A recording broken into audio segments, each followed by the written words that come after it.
Assalamualaikum. Jadi ini video ketiga untuk pertemuan 4 mata kuliah ICT Application 1.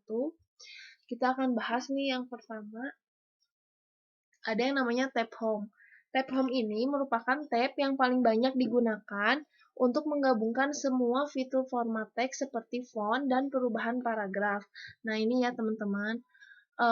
Ini gambarnya di-insert di sini supaya kita fokus di PowerPoint ya, jadi nggak bolak-balik ke Microsoft Word. Nah, ini bisa kita lihat ini adalah home. Memang betul di sini banyak ada fitur-fitur format seperti font dan juga perubahan paragraf. Selanjutnya ada tab insert, tab kedua di mana tab ini memungkinkan untuk memasukkan berbagai item ke dalam dokumen dari gambar, clip art, tabel, dan header juga footer. Terus ada tab page layout, di mana tab ini memiliki perintah-perintah untuk mengatur elemen halaman seperti margin, orientasi, terus juga menyisipkan kolom, latar belakang, halaman, dan tema. Ini ya kalau misalnya kita ingin mengatur posisi potret atau landscape juga adanya di tab page layout ini.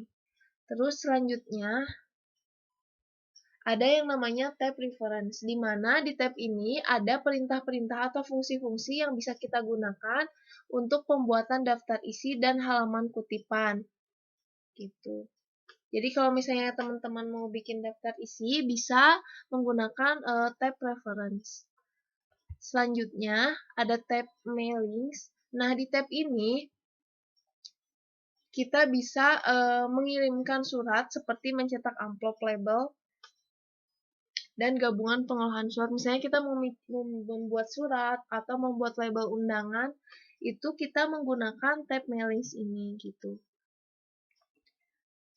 Jadi sebenarnya banyak ya fungsi dari Microsoft Word. Terus juga ada tab review. Nah, tab ini memungkinkan membuat perubahan dokumen karena masalah ejaan atau tata bahasa. Hal ini juga memegang fitur melacak perubahan yang menyediakan orang-orang dengan kemampuan untuk membuat catatan dan perubahan dokumen orang lain. Nah, ini di sini review ya. Jadi tentang spelling and grammar, terus juga research, terus ada translate language, pokoknya tentang ejaan dan tata bahasa adanya di tab review. Terus untuk tab selanjutnya, kalau tadi review, nah kalau tab ini adalah tab view, di mana tab ini memungkinkan kita untuk mengubah tampilan dokumen kita ke dokumen 2 halaman yang berbeda atau memperbesar atau memperkecil. Oke. Nah, jadi kita bisa membuat one page, terus juga two page. Jadi banyak ya ketika kita ingin mengubah tampilan dokumen kita, kita bisa menggunakan tab view. Oke. Nah, di sini ada yang namanya extensive file. Oke. Jadi, untuk file Microsoft Word itu menggunakannya adalah ekstensi yang ini, doc. Oke, karena kan banyak nih kalau misalnya Excel maaf, yang ini. Terus juga untuk audio musik .mp3 ya. Terus ada juga PDF dan masih lain-lain. Tapi kalau hasil dari dokumen yang dari Microsoft Word adalah extensionnya ini. Jadi ketika kita memberikan nama, otomatis formatnya itu ini seperti ini contoh ya, materi 01.doc.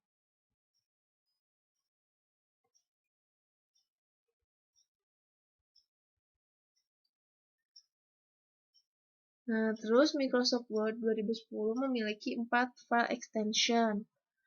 Oke, ini ada macam-macam ya.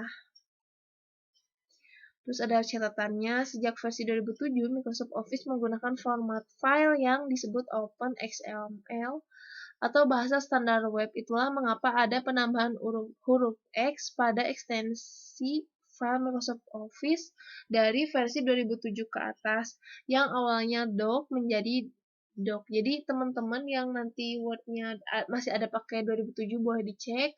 Terus yang dari 2007 ke atas, 2010, 2013 juga boleh dicek ya. Jadi pasti ada perbedaan extension file.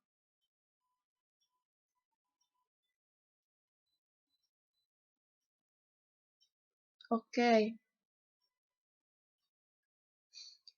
Nah, ini ada bagian-bagian. Yang pertama ada menu bar, terus juga title, judulnya apa, terus ada toolbar. Toolbar ini yang kecil-kecil ya, yang kotak-kotak ini nih. Nah, terus ada horizontal ruler atau penggaris, terus ada vertical ruler juga, ada kursornya, posisi apa mouse kita di mana, terus ada batas pengetikan, terus ada scroll bar.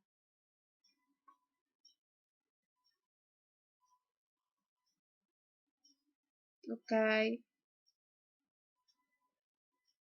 ini yang tadi ya.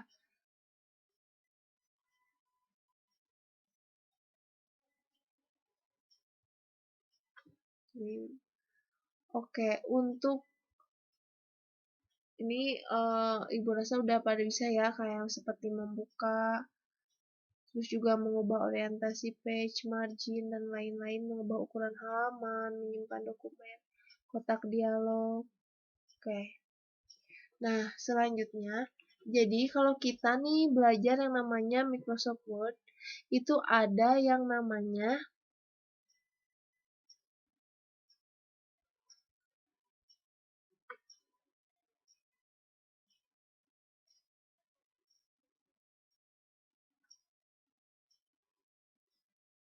shortcut. Nih, ketika Ibu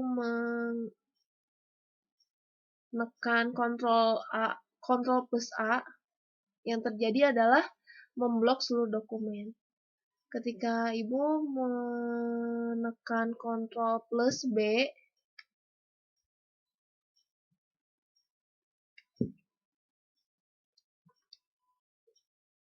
nah, yang terjadi ini ya, huruf lebih tebal dari biasanya. Terus kalau Ctrl C, seperti kita tahu, mengcopy karakter yang dipilih nih Ctrl C. Terus Ctrl plus E mengatur posisi huruf agar berada di tengah dokumen. Oke. Kita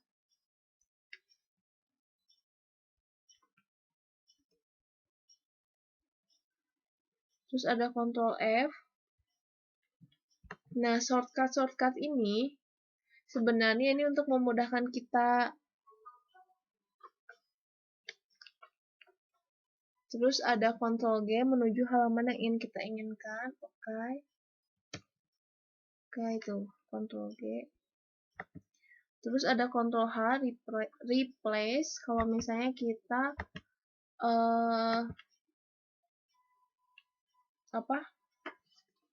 ingin merubah satu kata yang salah menjadi yang benar, tapi dalam sebuah dokumen itu bisa.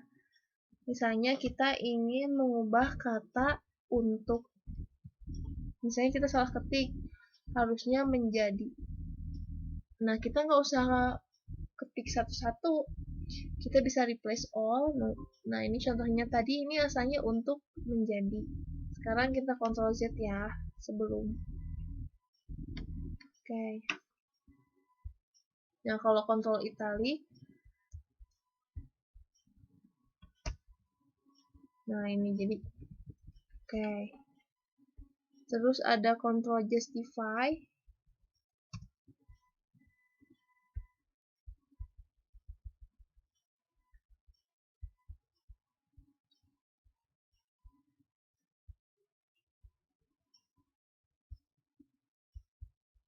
Oh, mana ya tadi? Oke.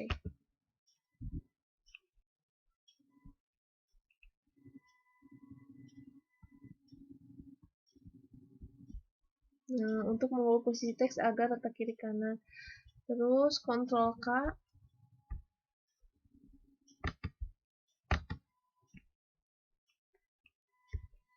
Untuk membuat tautan. Nah, oke. Nah, sampai di sini kita belajar 10 shortcut dulu ya. Nah, nanti untuk selanjutnya kalau misalnya ada yang ingin teman-teman tanyakan, boleh di forum Dispadaya. Wassalamualaikum warahmatullahi wabarakatuh.